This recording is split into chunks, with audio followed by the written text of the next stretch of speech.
Everyone has that feeling sometime in their life, some able to explain the phenomenon and others simply cannot.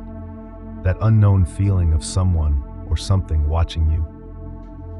That experience where either dread or curiosity can get the best of you. You could be quietly sitting at home, earbuds in, immersed in your technology when it hits you. You look up from your phone to see your parents sitting, watching television and paying you no mind, and your siblings sitting on the floor, drowned in a video game. But you find no source of the feeling you just had. Some people brush it off, others get paranoid, but some, they find the source. I was one of those people. It was a warm day in August, and I was quietly sitting at the window seat inside a Starbucks near my college campus. I had my music blaring in my ears to help drown out the busy customers while I vigorously worked on a research paper. After about an hour of staring at my laptop, I suddenly had the feeling of eyes on me. Being in a pretty busy place, I didn't give it much thought. I looked up and didn't see anything out of the ordinary. A few men sitting at a table chatting, other college kids like me, full attention to their studies, and a woman at the register getting her order taken. No eyes on me until I looked closer at the woman. There was a little girl tightly wrapped around her leg, probably around 3 or 4, that I didn't initially notice. She was looking at me from behind her mother's leg with a confusing look on her face. It was hard to explain, like a blank but fearful stare right at me. She didn't look very well to be a kid that was being taken out to a restaurant. She had dirty brown hair that was matted down in random places, bare feet, and a used-to-be white dress that was stained, as if she had just finished playing in a flower bed. I silently smiled at the young girl and waved. After getting no response, not even a change of facial expression, I shrugged and looked back down at my laptop. About a minute went by with the feeling of the little girl's eyes on me. I decided to look back up out of instinct. She was gone. The mother was paying for her food as I quickly scanned the room for any sign of her daughter, as it appeared she didn't realize the girl was missing. After I noticed no signs of anyone younger than me in the restaurant, I quickly walked over to the woman and tried to explain that her daughter was missing. What she said next disturbed me. "I'm sorry, I came here alone." In shock, I apologized and slowly walked back to my seat. I noticed the girl in too much detail. How could she have never been there?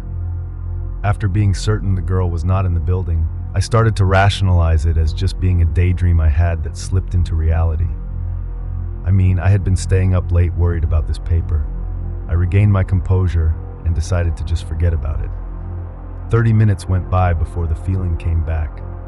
I tried for as long as I could to ignore it, as I thought the feeling was just nerves, but the longer I waited, the worse it got.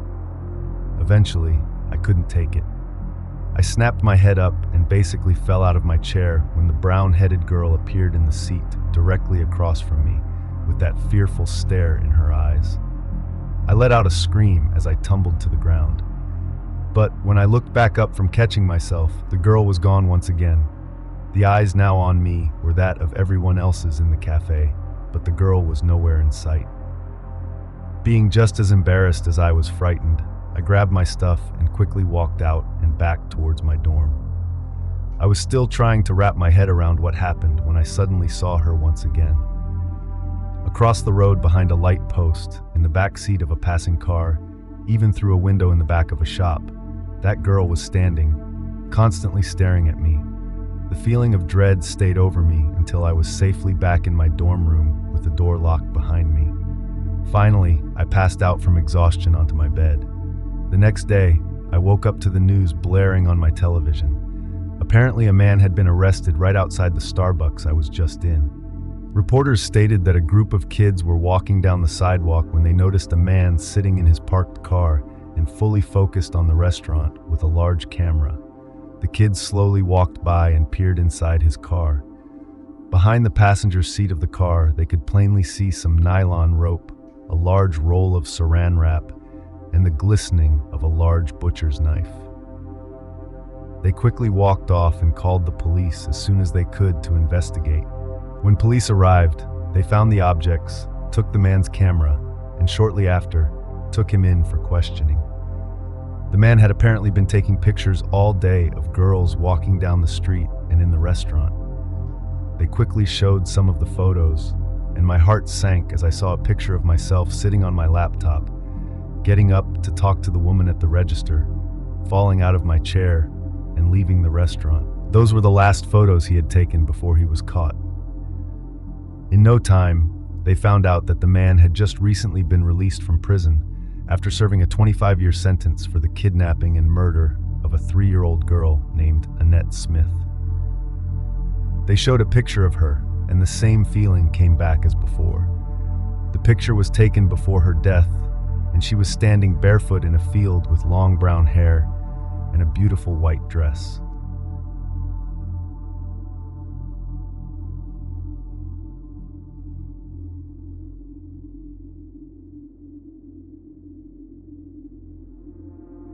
I'll never forget the summer of 1998, or the encounters I shared with my classmates.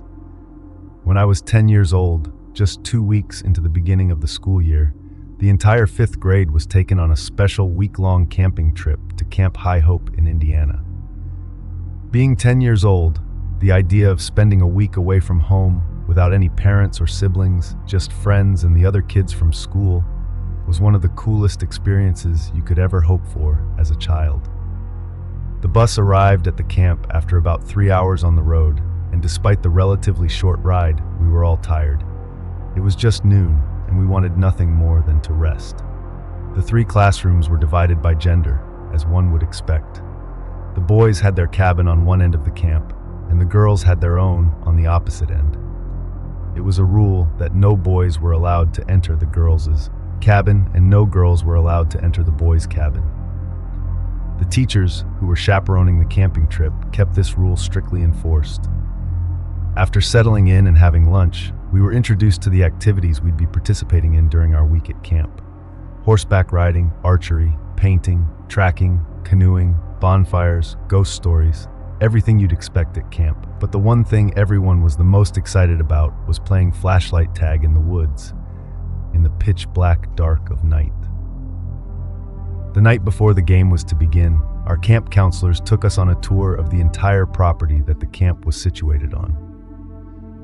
In the furthest outskirts of the property was a dilapidated old house that had been long since abandoned in the 1800s. That night, we were told the story behind the house and why it had been abandoned. In 1894, a farmer and his wife owned the house. The farmer, Mr. Shaw, had been out working in his field one evening, a bright lantern burning nearby, when he suddenly grabbed his chest in pain and collapsed in the mud. His wife rushed to his side and found that he had died, heart attack, apparently.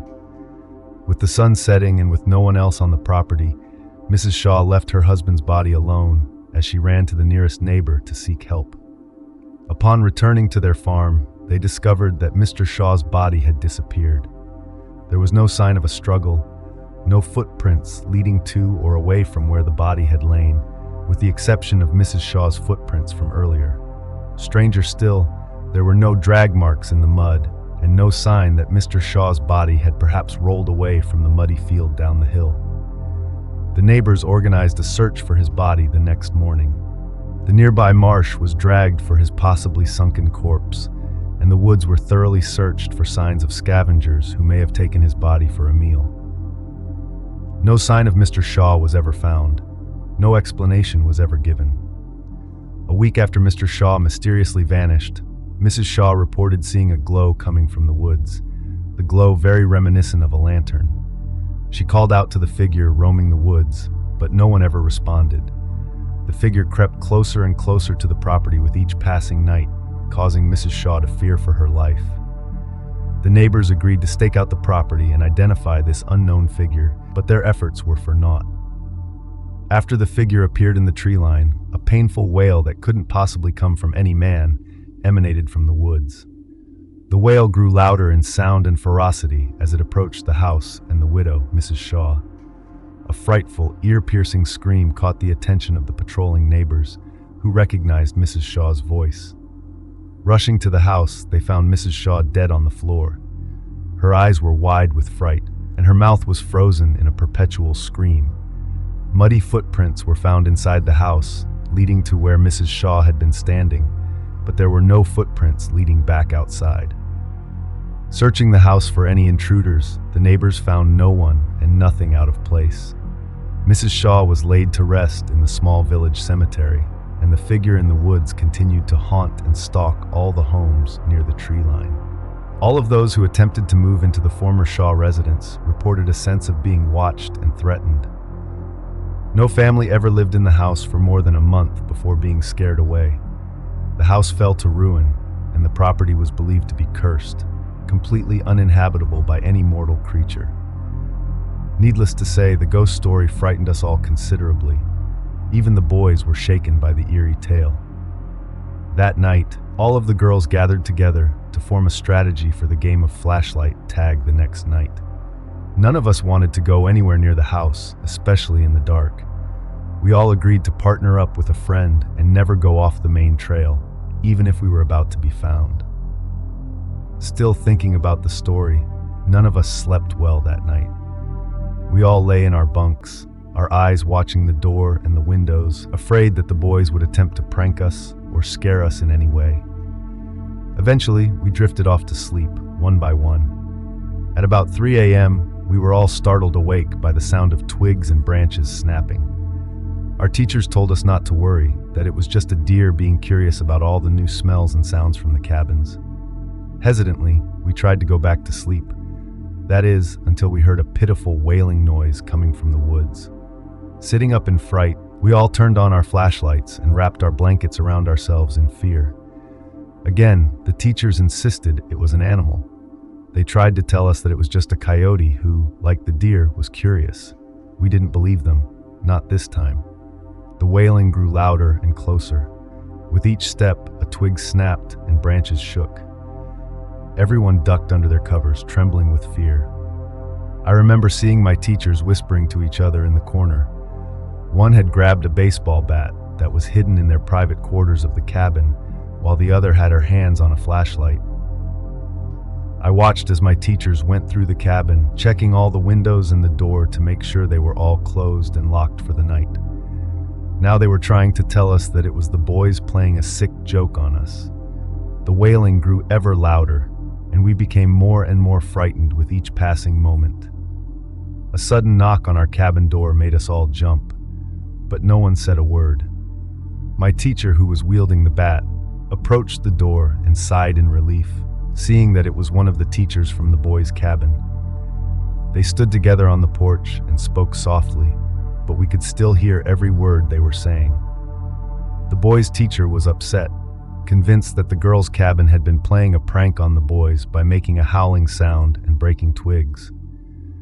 Our teacher told him that no one had left the cabin and that we were just as scared. The boys' teacher tensed up nervously, realizing that there was some third party at work. He jogged back to the boys' cabin, and a few minutes later he and the camp counselors were checking the campground, trying to identify the prankster in the woods. No one was found, and the wailing stopped as the sun began to rise. That morning, everyone was exhausted, just as tired as we had been when we first arrived. We were all too nervous to really eat or play games, and no one was interested in playing flashlight tag anymore.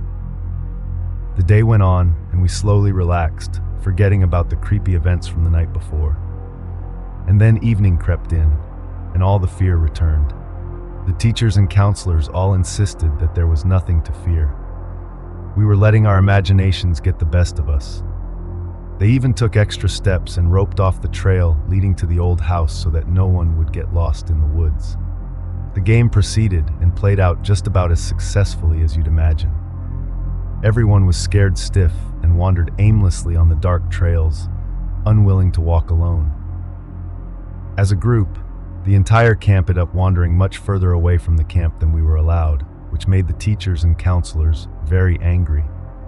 We kept seeing shadows of people darting along the trails and behind the tree lines. No one else was supposed to be out on the trails that night, yet we saw strangers stalking us in the darkened woods. In a panic, many of us ran back toward the camp, while the rest of us became lost, only to find ourselves surrounded by the shadows. One of the shadows, who stood just beyond the roped-off trail, was holding some kind of bright light. And yet, despite the brightness of the light, he appeared as nothing more than a shadow. We finally found our way back to camp and were promptly lectured about following the rules and knowing the importance of rules being in place for our own safety. No one took their eyes off the woods, even as we were reprimanded, and no one spoke out of turn for the rest of the night.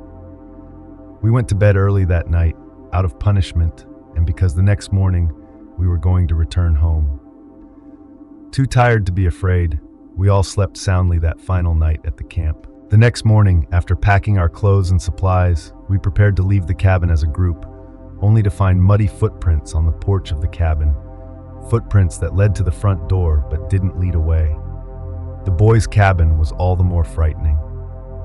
All through their cabin, muddy footprints were found, marching up and down the aisles between the bunks and stopping at their teachers' private quarters. The footprints stopped and never led away. Again, the teachers accused one cabin of pranking the other, but the teachers all vouched for each student that night. No one had left the cabin. After returning to school, our teachers showed us all the photographs taken during our week at the camp. One photo, the only one taken during the night of the ghost story, showed a shadow in the tree line listening in on the tale. No one knows what happened to Mr. Shaw's body, but I can tell you this. He never left the property, and he's still stalking the woods of Camp High Hope.